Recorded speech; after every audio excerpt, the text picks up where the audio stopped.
जिस जर्मनी के लोग हमारे बारे में ये बोलते हैं, India is a backward country. On the other hand, we in Germany have the best attitude and temperament. आज वही जर्मनी के लोग घुटनों पर आ गए हैं। आइए जानते हैं क्या इसके पीछे की पूरी कहानी और इससे इंडिया का क्या फायदा होने वाला है। जिस जर्मनी का 1 यूरो इंडिया के लगभग 88 रुपए के बराबर है, विश्व की सबसे महंगी कारें जहां पर बनती है, वो जर्मनी आज घुटनों पर आ चुका है। जैसा कि आप सभी जानते ही हो कि यूक्रेन और रशिया के बीच अभी भी युद्ध चल रहा है। लेकिन अब आपके दिमाग में सवाल आ रहा होगा कि इससे जर्मनी का क्या लेना देना है। युद्ध तो रशिया और यूक्रेन के बीच हो रहा है। जर्मनी G7 की एक कंट्री है जिसका गॉडफादर है अमेरिका, और अमेरिका और रशिया एक दूसरे के कट्टर दुश्मन है। अमेरिका इस युद्ध में यूक्रेन का साथ दे रहा है और उसने रशिया के ऊपर बहुत सारे सैंक्शंस लगाए हुए हैं, यहाँ तक कि रशिया को वर्ल्ड बैंक से भी निष्कासित कर दिया है।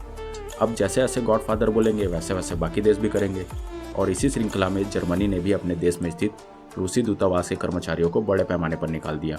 इसके बाद यूएसए और जर्मनी ने मिलकर रशिया के खिलाफ एक नियम निकाला कि अगर कोई भी देश रूस से कच्चे तेल को $60 से अधिक में खरीदता है तो G7 की बीमा कंपनी और क्रेडिट संस्थानों का इस्तेमाल नहीं कर पाएगा और पूरे पश्चिमी देशों में उसका व्यावसायिक संबंध समाप्त हो जाएगा। तब भारत ने रशिया का साथ दिया और उसका कच्चा तेल खरीदकर अपनी दोस्ती निभाई। अभी जो आप रिफाइन ऑयल कम कीमतों में खरीद रहे हो ना, वो इसी के कारण पॉसिबल हो पाया है।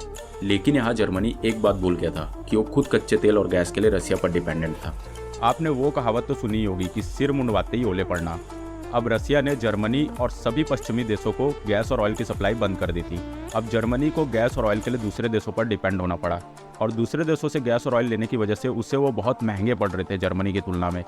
और साल 2022 में उसकी जीडीपी 0.5% गिर गई, और अभी 2023 की शुरुआत में ही उसकी जीडीपी 0.3% गिर गई है, और इस वजह से जर्मनी बैकफुट पर आ गया है। लेकिन एक बात माननी पड़ेगी कि उसकी रस्सी जल गई लेकिन उसका बल नहीं गया।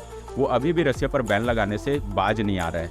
वो कहते हैं ना गाइस कि गर्म तवे पर बैठे हैं लेकिन फिर भी मज़ा आ रहा है।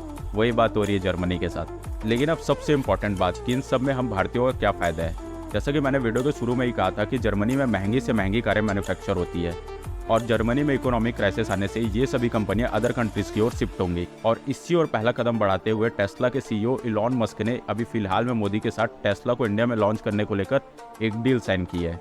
और अदर कंपनियां भी अगर इंडिया की ओर शिफ्ट होती है तो सोचो कि इंडिया में कितने ज़्यादा रोजगार उत्पन्न होंगे, जिसकी इंडिया को सख्त ज़रूरत है। और देश के साथ हम सभी भी आगे बढ़ेंगे और हमको चिढ़ाने वालों को उनकी औकात दिखा देंगे। थैंक यू गाइस, जय हिंद।